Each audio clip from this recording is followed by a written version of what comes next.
Dans cette vidéo, nous allons aborder le regravage de la maquette. Qu'est-ce que le regravage? Nous remarquons qu'au niveau de l'avion, il y a des lignes de structure, de part et d'autre, et qu'au niveau de la ligne de collage, nous avons dû poncer, ce qui a effacé les lignes de structure.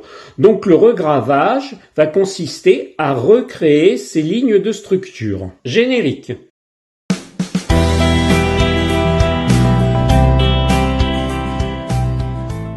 Bonjour chers amis, pour ce 26e chapitre du tutoriel débutant premier niveau, il va avoir des améliorations au niveau sonore. Effectivement, j'ai investi dans un micro-cravate de la marque Rode et normalement le son devrait être meilleur. Le regravage n'est pas une chose aisée. Effectivement, comme vous le voyez, il y a des lignes de structure ici, une ligne de structure là, et au milieu, c'est un petit peu effacé. Mais comment regraver de manière extrêmement juste et ne pas dévier des deux lignes de structure de part et d'autre de l'avion? Dans l'idéal, j'ai imaginé une machine que j'ai dessinée. Voilà ce qu'il faudrait. C'est que l'avion soit placé sur une tige, au bout duquel il y a une manivelle, et en dessous, une barre en métal. Il y aurait un stylet qu'on pourrait faire glisser. On poserait le stylet sur une des lignes de structure et on n'aurait plus qu'à tourner la manivelle. Et là, évidemment, on ne dévierait pas des lignes de structure qui sont à gauche et à droite de la maquette d'avion. Mais c'est un appareil que j'ai imaginé. Je ne pense pas qu'il existe, mais dans l'idéal, ça devrait être comme ça. J'ai imaginé aussi un autre appareil où on aurait des réglettes mobiles et on pourrait coincer l'aile de l'avion et on ferait déplacer cette réglette, et une fois que cette réglette serait positionnée au niveau de la ligne de structure qui serait effacée, on n'aurait plus qu'à regraver en suivant la réglette. Mais là, cet appareil n'existe pas non plus, je l'ai imaginé. Maintenant, nous allons quitter mon monde imaginaire pour entrer dans le monde réel du gravage et du regravage chez les maquettistes. Quelles sont les catégories d'outils et outils nécessaires pour le regravage et le gravage?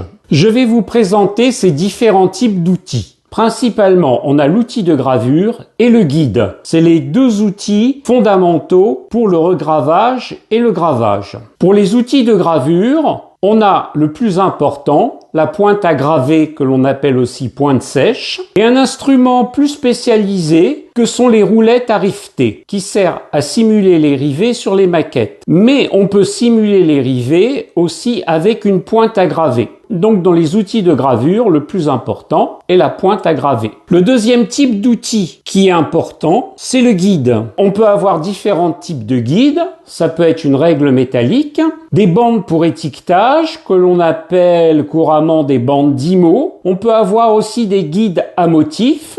Et on peut faire aussi un guide grâce à des lames et ou des scies. On a parfois des instruments qui font à la fois outils de gravure avec guide, mais c'est à approfondir. Donc ce qu'il faut retenir, c'est que pour le regravage et le gravage, vous avez besoin d'un outil de gravure et d'un guide. Et dans les outils de gravure, le plus important est la pointe à graver. Et dans les guides, vous avez toute une série de guides qui peut être utilisés. Maintenant, je vais présenter ces différents outils et le premier outil que je vais présenter, c'est la pointe à graver ou pointe sèche. Comme je vous l'ai montré précédemment, il faut un stylet pour graver. Le matériel le plus rudimentaire est tout simplement d'acheter des aiguilles à coudre qui peuvent être de différents calibres. Mais bien évidemment, il va être difficile de regraver en tenant l'aiguille à coudre. En faisant au plus simple, si vous avez un cutter, vous enlevez la lame du cutter et vous mettez l'aiguille à coudre dans le porte-lame du cutter, en mettant le chat de l'aiguille à coudre à l'intérieur du porte-lame. Après, il n'y a plus qu'à serrer et vous voilà avec l'aiguille à coudre qui va servir de pointe à graver, que l'on appelle aussi pointe sèche. Et là, ça va être beaucoup plus facile pour vous de graver. Ceci était pour le matériel le plus simple et le moins cher. Maintenant, vous pouvez acheter directement une pointe sèche faite pour les maquettes et nous allons voir que cette pointe est beaucoup plus épaisse.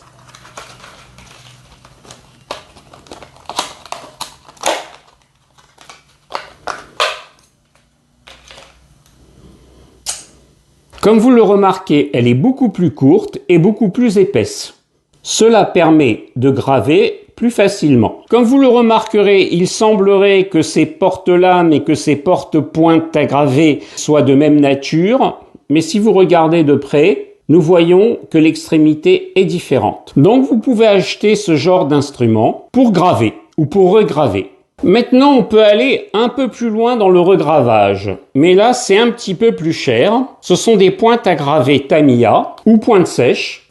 Et si nous regardons cette pointe Tamiya de plus près, nous voyons qu'elle est extrêmement fine et aussi extrêmement dure. Et il faut faire attention car elle rentre facilement sous la peau. Le problème est quand j'ai acheté la pointe à graver Tamiya, je pensais que c'était avec le porte-pointe. Eh bien, pas du tout. Donc, j'ai dépensé 21 € pour cette seule pointe. En fait, si vous voulez le porte-pointe Tamiya, il existe et il coûte à peu près le même prix, une vingtaine d'euros. Je n'ai pas réussi à faire rentrer cette pointe Tamiya dans le porte-pointe à graver. Elle est beaucoup trop épaisse. Maintenant, si vous n'avez pas envie de trop dépenser et que vous avez une petite perceuse à main pour maquettiste, elle peut rentrer tout à fait facilement. Je vais enlever le porte-mèche.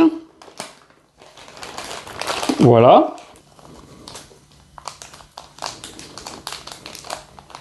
Je pense que ces porte-mèches peuvent s'acheter séparément aussi et ils coûtent moins cher que le porte-pointe Tamiya. Et vous voyez, l'espace est beaucoup plus grand. Donc vous pouvez facilement faire rentrer la pointe à graver Tamiya. Après, il suffit de serrer. Comme vous voyez, j'ai réussi à faire rentrer la pointe à graver ou la pointe sèche Tamiya dans le porte-mèche et c'est tout aussi efficace. Donc en résumé, pour faire une pointe sèche ou une pointe à graver, vous pouvez utiliser une aiguille à coudre, vous pouvez acheter directement une pointe à graver avec son porte-pointe, ou acheter, si vous voulez être plus précis, une pointe Tamiya avec son porte-pointe, ou une pointe Tamiya avec un porte-mèche d'une perceuse à main. Maintenant que l'on a abordé la pointe à graver dans les outils de gravure, je vais aborder les guides. J'aborderai la roulette à rifter un peu plus loin dans la vidéo car c'est un instrument un peu plus spécialisé. Donc que trouve-t-on dans les guides? Une règle métallique, des bandes pour étiquetage, des guides à motifs, des lames et des scies. Je vais présenter successivement ces différents outils. On a tout d'abord la règle métallique flexible, qui est un instrument à un prix tout à fait modéré. À quoi va-t-elle servir? Imaginons que nous voulions regraver cette ligne de structure. Il suffit de placer la règle métallique flexible le long de la ligne de structure, de prendre la pointe à graver et de regraver en suivant le guide qu'est la règle métallique flexible. C'est un instrument extrêmement pratique. Maintenant, le problème, qu'en est-il si l'on veut regraver les lignes de structure, qu'on appelle aussi les lignes de panneaux, sur des surfaces courbes? On ne peut pas plier la règle métallique. Pour les surfaces courbes, on peut utiliser de la bande pour étiquetage, appelée aussi bande Dymo. Cette bande est une marque générique. J'ai eu les trois à peu près pour 7 €, qui a un prix tout à fait raisonnable. Dans ce cas-là, ce qu'on fait, je le ferai tout à l'heure, mais là je vous montre, on enlève la bande adhésive, on met la bande adhésive de part et d'autre de la ligne de structure et on fait le tour. Après, avec la pointe à graver, il suffit de suivre la bande pour étiquetage. Il peut y avoir des lignes de structure ou des lignes de panneaux un peu plus complexes sur la maquette plastique et dans ce cas-là, on utilise des guides à motifs. On place ce guide sur la maquette et après, on utilise l'outil à graver pour tracer la ligne de panneau. Maintenant, nous allons revenir à notre tableau. J'ai donc abordé l'outil fondamental qui était la pointe à graver pour le regravage et j'ai abordé aussi les guides qui étaient importants pour qu'on puisse graver correctement. La règle métallique, la bande pour étiquetage et les guides à motifs. Maintenant, je vais aborder les lames et les scies. Certains d'entre vous se demanderont, mais comment une lame ou une scie peut servir de guide? Et nous allons voir en fait qu'il s'agit d'un guide tout à fait différent de la règle de la bande pour étiquetage ou de guide à motifs. Avec les lames et les scies, on est toujours bien dans les guides, mais vous allez voir que l'on opère différemment. En effet, les lames et les scies vont servir d'outil de pré-gravage, ce pré-gravage qui va servir lui-même de guide pour l'outil à graver. On va donc commencer par l'outil le plus rudimentaire qui est la lame à raser ou la lame à coiffer. J'ai retiré une lame de son étui. Donc, comme vous voyez, elle est emballée 2 fois. Et là, il faut faire très attention parce que c'est particulièrement coupant. Alors, comment faire ce pré-gravage qui va servir de guide pour l'outil de gravage? Il y a 2 façons. Où vous utilisez la bande d'IMO, comme j'ai montré tout à l'heure, et avec la lame, vous faites une très fine incision au niveau du plastique. Ou quand vous avez l'habitude, vous voyez ici, on voit des lignes de structure, et ben vous suivez ces lignes de structure tout simplement et vous faites un léger trait, et vous faites pareil de l'autre côté. Et les 2 traits se rejoignent. Bon, si vous vous trompez un peu, ce n'est pas grave, c'est juste une légère incision, ce n'est pas une gravure. Le problème avec ce genre d'outil, qui n'est pas un outil pour maquettistes, c'est que ça coupe facilement. Donc si vous faites ça, je vous conseille de mettre sur une partie du scotch épais. Comme ça, vous pouvez effectivement le tenir en haut sans vous couper. Et vous pouvez effectivement après faire des incisions faciles sur le plastique. Mais il y a un autre moyen beaucoup plus pratique. On va toujours rester dans les outils rudimentaires et là je vous présente tout simplement un peigne à coiffer. D'un côté il y a le peigne et de ce côté-là, la lame va saillir entre les dents. Et c'est comme ça que l'on peut se couper les cheveux sans aller chez le coiffeur. Ça permet d'enlever le volume au niveau des cheveux sans se tromper. Mais dans notre cas, on ne va pas se servir de cet outil comme outil de coiffure. Alors regardez ce que je vais faire. Je vais ouvrir. Je mets la lame à ce niveau-là. Faites très attention parce que ça coupe très facilement. Et après, je pose par-dessus l'autre partie. Voilà. Et là, nous voyons l'outil complètement monté pour se couper les cheveux. Du moins pour enlever le volume au niveau des cheveux. Et là, ce que vous allez faire, vous voyez toutes les dents qui sont ici. Et là, vous allez les couper. Vous couperez toutes les dents qui sont là, qui dépassent. Voilà. Et il ne restera plus que la lame. Et là, vous pourrez manipuler la lame sans danger puisqu'elle sera sur un support. Et à partir de là, vous pourrez faire les mêmes opérations avec un support sans risque de se couper pour tracer l'incision qui va servir de guide pour l'outil à graver. Maintenant, on peut utiliser des lames plus particulièrement faites pour le modélisme. Je vais ouvrir le sachet. Comme vous le voyez, les lames sont entourées dans du papier adhésif. Je vais enlever le papier adhésif. Et à l'intérieur, on trouve 5 lames. Je vais en prendre une. Comme vous le constatez par rapport à la lame que je vous ai présentée précédemment, sur cette lame faite pour le modélise, il n'y a qu'un seul bord tranchant. Alors que sur cette lame, il y en avait 2. Donc, il n'y a aucun risque à ce niveau-là si on prend la lame par le dessus. De plus, comme vous le constatez, la lame que je vous ai présentée précédemment est très fine, alors que celle-ci est beaucoup plus épaisse, donc elle tient bien en main. Par ailleurs, la lame aussi que je vous ai présentée précédemment est assez flexible, dans les 2 sens d'ailleurs, alors que celle-ci est rigide et peu flexible.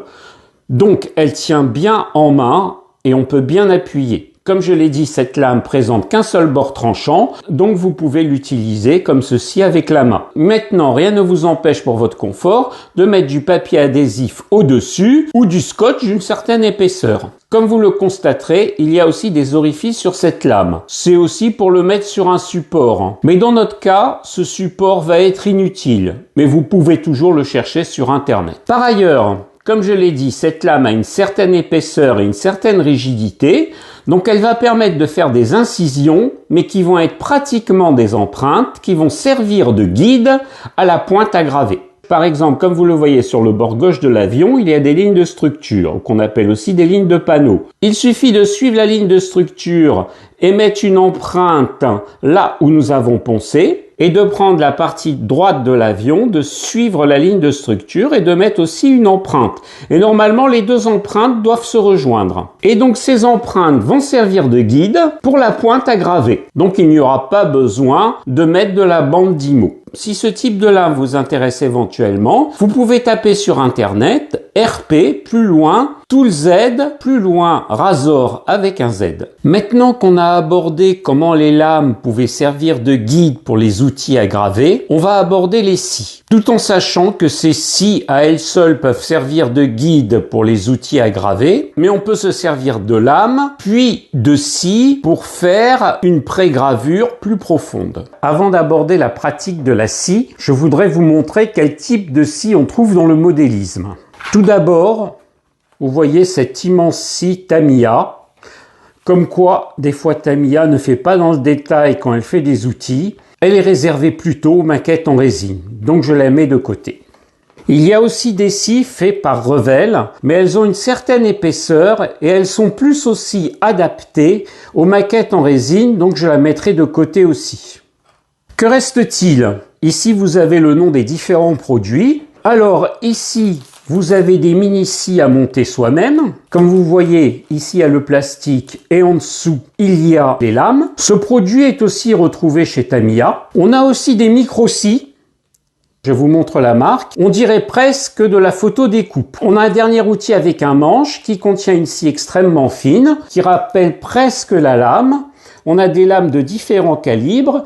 Et là aussi, cela ressemble à de la photo découpe. Maintenant, quelle scie choisir? Vous pouvez utiliser ces scies-là et ces scies-là. Ces scies s'utilisent à la main. Ces scies à monter s'utilisent avec un petit manche. Ces scies sont très pratiques dans les maquettes en résine, mais elles peuvent s'utiliser dans les maquettes en matière plastique. Mais on va se focaliser sur l'instrument qui est le plus souvent utilisé en matière plastique. C'est un manche sur lequel on peut adapter des lames. Et comme vous voyez, ce manche est livré comme une maquette, avec des grappes à découper et une photo découpe. Et là, d'autres photos découpes de calibres différents. Comme on va utiliser cet outil, il va falloir dégrapper les pièces.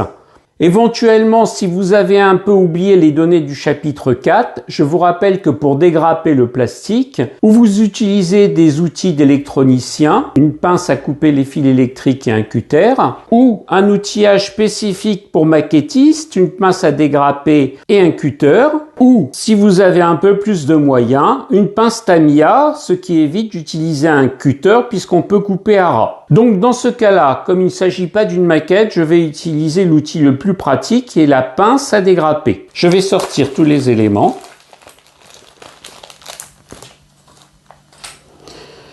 Et donc je vais commencer à dégrapper les deux parties de la scie. Comme je vous l'ai dit, avec la pince Tamiya, vous pouvez dégrapper à ras de la pièce.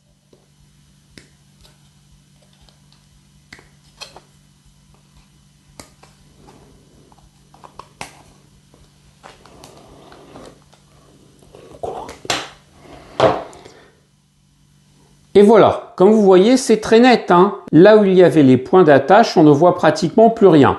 Mais bon, ce n'est pas une maquette, c'est un outil, il ne faut pas être trop pointilleux non plus. On va faire la même chose de l'autre côté.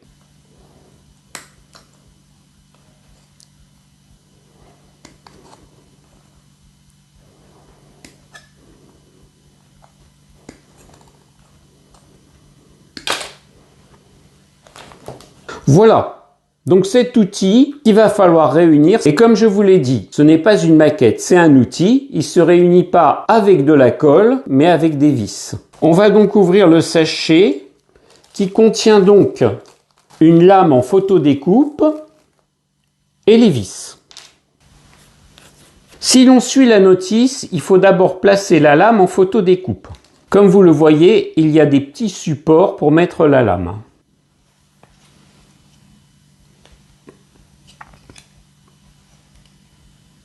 Donc je la place, donc voilà, la lame en photodécoupe est placée. Et ensuite on va fermer le manche. Mais cela ne suffira pas, maintenant il va falloir visser. Alors comme vous voyez, il y a de la place pour une vis ici et là. Je vais placer la première vis.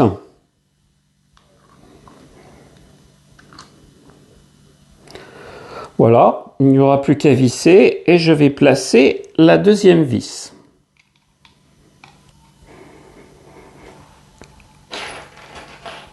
Et là c'est pareil, il n'y a plus qu'à visser.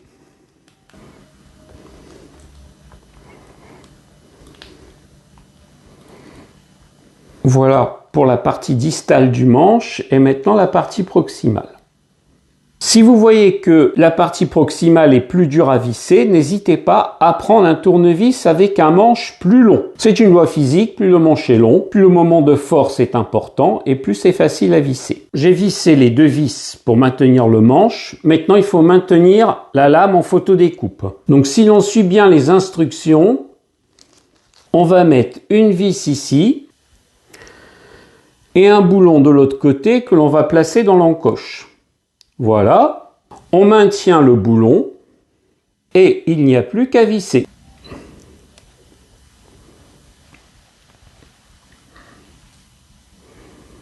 Et voilà notre outil terminé, qu'on peut tenir dans les deux sens. Donc je vous mets la marque de ce produit à monter soi-même et sa référence. Toutefois, je vous montre un outil qui est un petit peu plus cher, qui fait un petit peu plus professionnel, mais cet outil suffit amplement. C'est un outil de la marque JLC.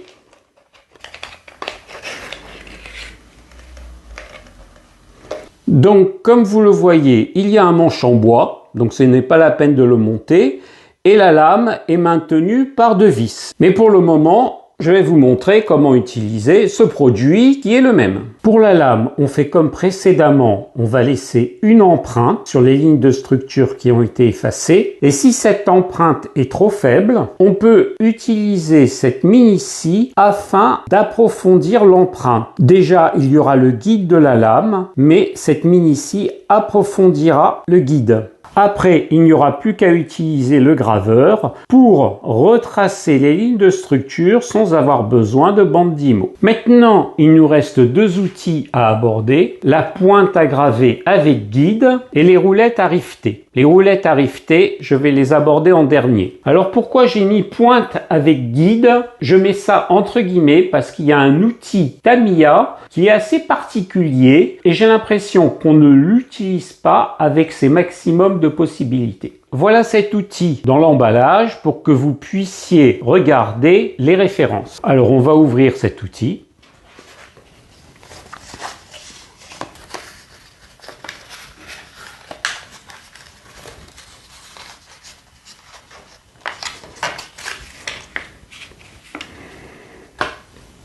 Donc on peut faire rentrer et sortir une lame. On peut faire varier aussi la taille de la sortie de la lame. Par exemple, on peut le bloquer ici et ici il y a une sorte de vis avec un boulon. On n'a qu'à tourner pour bloquer le tout. Dans la plupart des tutoriels, cet outil est utilisé pour regraver ou graver des lignes droites. Donc tout simplement, on prend la règle, on met l'outil ici et on regrave. La pointe est vraiment très fine. La question que l'on peut poser est pourquoi l'extrémité est aussi biscornue. Quand nous regardons la notice, nous voyons que nous pouvons tracer des lignes droites, mais ici, nous voyons que nous pouvons tracer des lignes courbes, moyennant un guide ici qui est une bande d'IMO. Mais en regardant de près, ça n'explique pas la forme biscornue de cet outil. Il peut être utilisé d'une certaine façon, si on a l'habitude, c'est de mettre la pointe sur une ligne de structure existante et de mettre l'autre extrémité sur une ligne de structure qui a disparu. Et donc, vous faites tourner comme ça, et vous restez sur les lignes de structure.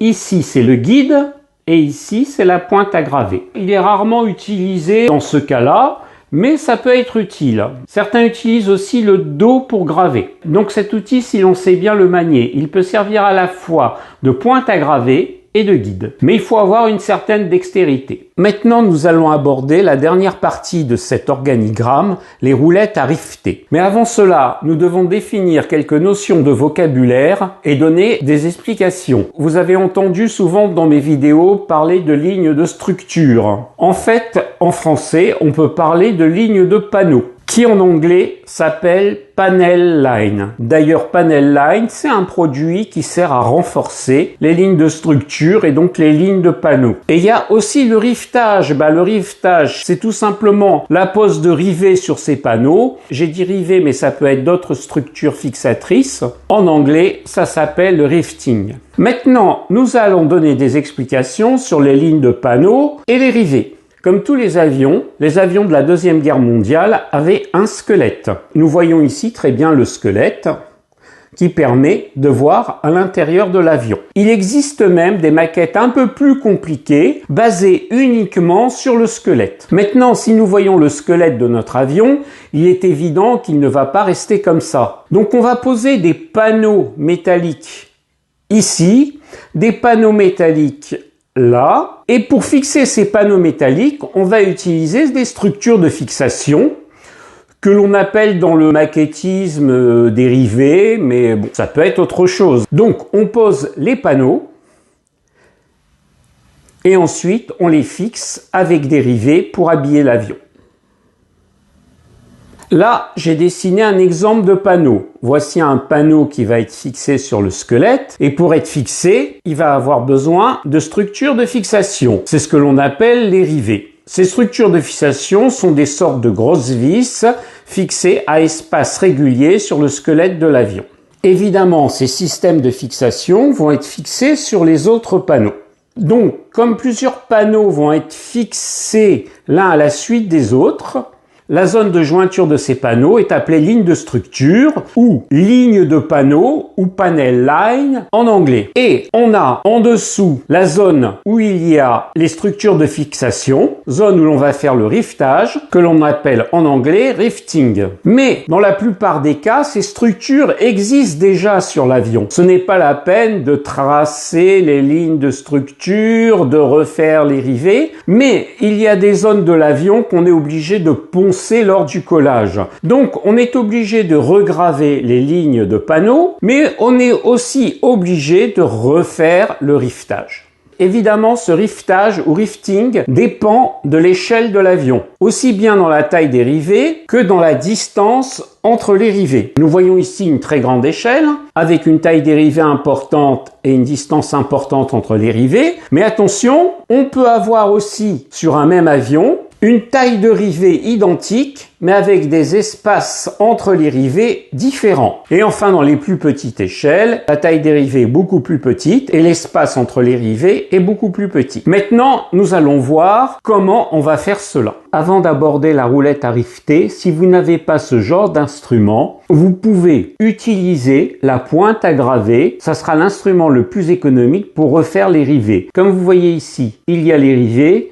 Ici, ils ont disparu à cause du ponçage. Donc le moyen le plus simple est de mesurer la distance entre les rivets et de reporter cette distance. Elle est à peu près d'1 millimètre ici. Là, non seulement il faudra regraver la ligne de structure, mais aussi il faudra regraver les rivets. Donc ce que vous faites avec votre pointe à graver, vous regravez d'abord la ligne de structure et ensuite, comme vous avez mesuré une distance de 1 millimètre entre chaque rivet, vous refaites les rivets avec la pointe. Comme ça.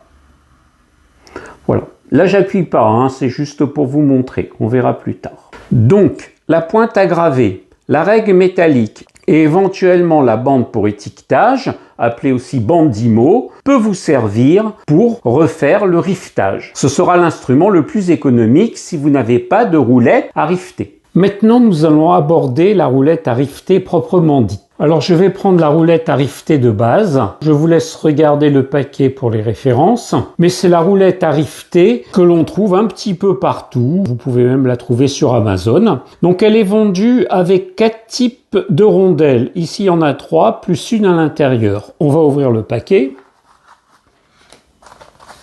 Voilà, ici, vous avez 3 rondelles. Et il y a une rondelle à l'intérieur de la roulette à rifter, qui est déjà en place. Alors ces roulettes sont numérotées. Celle-ci, on ne le voit pas, c'est la numérotée A, mais on le voit très bien sur les autres, la B, la C et la D. Elles se distinguent par l'espace entre les dents. Nous voyons ici que l'espace entre les dents est très fin et qu'ici, l'espace entre les dents est beaucoup plus gros. Tout dépend de l'échelle de la maquette et tout dépend aussi de la distance entre les rivets. Les rondelles peuvent se changer facilement en appuyant ici et en faisant glisser. Alors, maintenant, comment cela s'utilise? Pour le moment, je ne vais pas rifter, je vais juste vous montrer comment cela s'utilise. Vous voyez ici, nous avons des rivets qui n'ont pas été effacés, mais imaginons qu'ils ont été effacés. Il faut prendre la rondelle qui correspond à l'espace entre les rivets. Et ensuite, vous appliquez la roulette à rifter très fort et vous la faites tourner et ça va reproduire vos rivets. C'est un peu plus simple que de le faire avec une pointe à graver. Mais pour les petits éléments, comme je vous ai montré tout à l'heure ici, la pointe à graver suffit facilement. Dès qu'on a une grande surface de rivet, il faut mieux prendre la roulette à riveter. Mais choisissez bien la rondelle qui correspond à la distance entre les rivets. Donc voilà la roulette à riveter la plus simple, qui sert à reproduire les structures de fixation des panneaux sur l'avion, que l'on appelle aussi dans le maquettisme rivet. D'où le nom de rivet maker. En conclusion, cet instrument ne coûte pas cher et est utilisé par beaucoup de maquettistes débutants. Mais pour certains maquettistes d'un niveau plus élevé, ils ont du mal à reproduire le rivetage car ils ne voient pas tellement ce qu'ils font avec cet appareil. Donc ils utilisent d'autres appareils à riveter. Mais avant d'aborder ces autres appareils pour maquette, je tiens juste à préciser que ces roulettes datent depuis longtemps. Elles ne sont pas spécifiques du maquettisme. Par exemple, on peut la retrouver dans la couture et cela sert à marquer la distance entre les points. On peut retrouver aussi ce genre de roulette dans le travail du cuir, quel que soit le cuir. Je vais prendre par exemple l'exemple de chaussures. Là, ce sont des rivets. Ces rivets n'ont rien à voir avec le maquettisme et je vais vous présenter à quoi ils servent. Voilà, on les retrouve ici dans les chaussures. Elles vont permettre d'introduire les lacets. Ces chaussures, apparemment, sont faites de façon industrielle. Mais quand c'était des chaussures en cuir artisanal, on prenait une roulette qui servait à faire des trous d'une certaine distance. Ensuite, on prenait un appareil et un rivet et on introduisait ces rivets dans les trous. D'où le nom qui est peut-être resté de roulette à riveter. Je vais en profiter pour vous dire une anecdote, puisqu'après on va aborder les projets secrets de la Luftwaffe pendant la Seconde Guerre mondiale. Mon grand-père qui était dans la cordonnerie et la mercerie commandait souvent des articles à l'étranger, du tissu à Manchester, des talons en Pologne et des rivets en Allemagne. Il recevait bien ces rivets avec une lettre de politesse, merci de nous avoir commandé les rivets, etc. Un peu avant la guerre, il avait commandé à nouveau des rivets en Allemagne. Il a reçu une lettre avec le nombre de rivets qu'il avait commandé, mais au lieu qu'il y avait une formule de politesse classique, en bas de la lettre, il y avait marqué Heil Hitler, ce qui ne présageait rien de bon pour l'humanité par la suite. Donc les roulettes à riveter des maquettistes se sont inspirées d'autres roulettes à riveter beaucoup plus anciennes. Voici des roulettes à riveter de maquettistes qui sont un peu plus élaborées. Là, vous voyez bien qu'on voit le bord des dents et l'espace entre les dents est variable. L'avantage, c'est quand on commence à refaire le rivetage, on voit bien ce qu'on fait au contraire de la première roulette à riveter que je vous ai montré. On verra ça un peu plus tard. Pour ces outils, il suffisait de les adapter sur le support et on peut avoir qu'un seul support et plusieurs roulettes à riveter.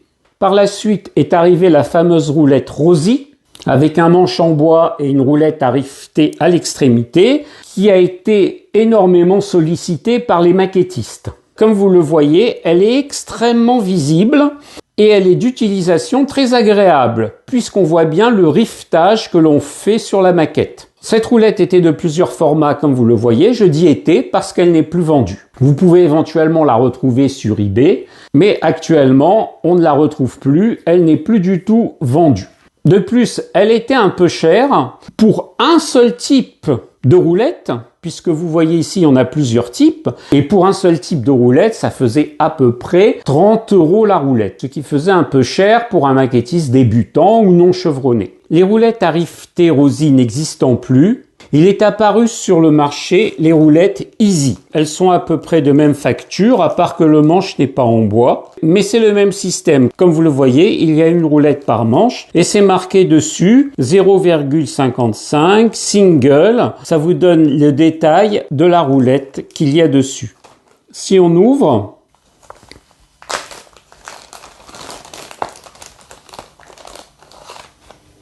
donc nous voyons que la roulette est très fine. 0,55 généralement c'est pour l'échelle 1/72e. Et je vais vous montrer là la facilité de se servir de ces roulettes. Si nous prenons la roulette classique, qui est la moins chère, c'est quand même important pour les maquettistes débutants, nous voyons que quand nous faisons rouler la roulette, pour voir les rivets que nous faisons, c'est un peu difficile. Alors qu'avec la roulette Easy, nous voyons parfaitement ce que nous faisons. Au dos de la roulette, vous avez des recommandations. Par exemple, 0,40, 1/72e, 0,50, 1/72e. Là, j'ai pris la 0,55 qui marche pour le 1/72e ou le 1/48e. Ce sont les échelles des maquettes. Et petit à petit, il y en a d'autres. Mais attention, ce sont des recommandations. Rien ne vous empêche d'utiliser une roulette 0,60 de 1/48e sur une maquette au 1/72e. Effectivement, des fois, la distance entre les rivets est très variable. Comme vous le constatez, il y a de très nombreuses roulettes de toutes les tailles. C'est indiqué ici,